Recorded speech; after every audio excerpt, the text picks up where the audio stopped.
তো এই হজ, কোরবানি এইটি একমাত্র সাইয়েদনা ইব্রাহিম আলাইহিস সালামের স্যাক্রিফাইসের কারণে, ওনার আত্মত্যাগের কারণে এসেছে। সুবহানাল্লাহ। এই হজের কার্যক্রম সাইয়েদনা ইব্রাহিম আলাইহিস সালাম শুরু করেন। সুবহানাল্লাহ।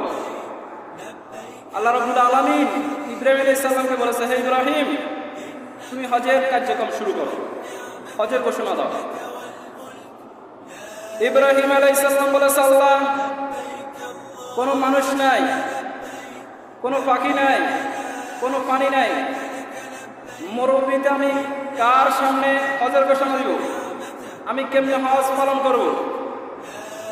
আল্লাহ রাব্বুল আলামিন ইব্রাহিম আলাইহিস সালামকে বলেছে, হে ইব্রাহিম, হজ করতে হলে, হজের ঘোষণা দিতে হলে তোমাকে 3টি কাজ করতে হবে।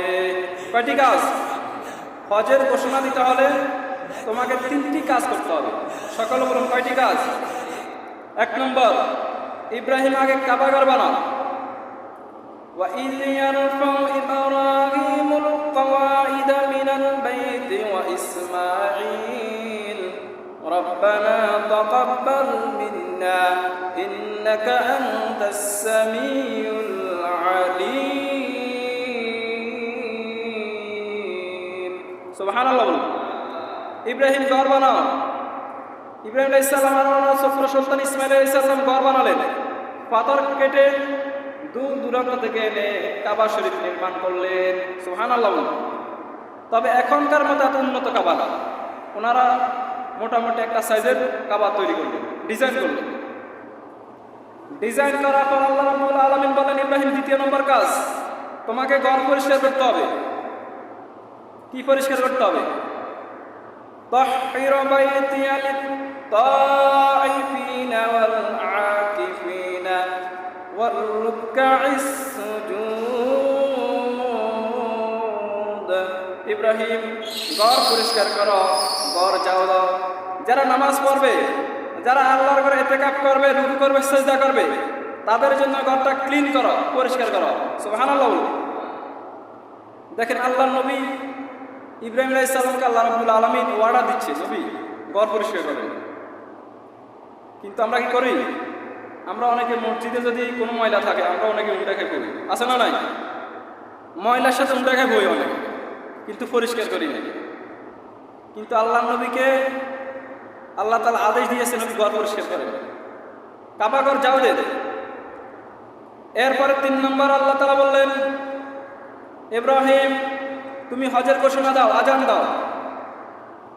ইব্রাহিম আলাইহিস সালাম কে আল্লাহ রাব্বুল আলামিন বলেছেন, আযিন ফিন নাস বিল হজ্জি ইয়াতুকা রিজালান ওয়া আলা কুল্লি দামিরি ইয়াতিনা মিন কুল্লি ফাজ্জিন আমিক। সুবহানাল্লাহ।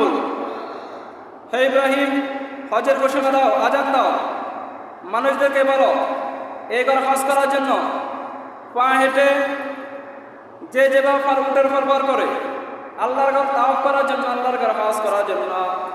ইব্রাহিম আলাইহিস সালাম বলেছে, আল্লাহ, কোনো মানুষ নাই, আমি কিভাবে মানুষদেরকে ডাকবো?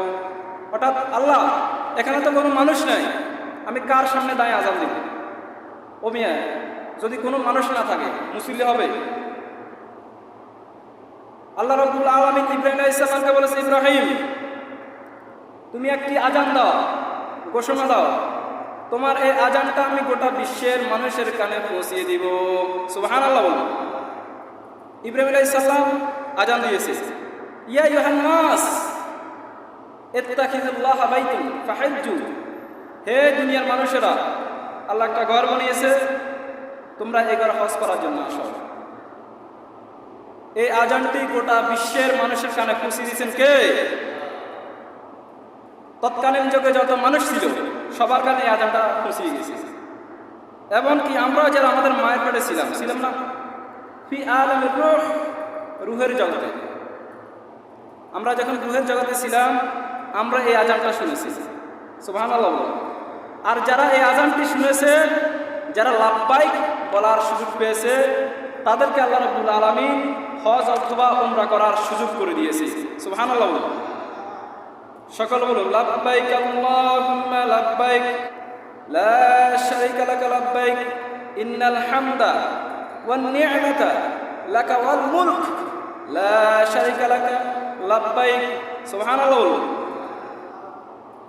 আজকে কাবা শরীফ তাওয়াফ করতেছে হাজিরা 10 জিলহজ, প্রায় এবছর 25 লক্ষ লোকের বেশি হয়েছে সুবহানাল্লাহ।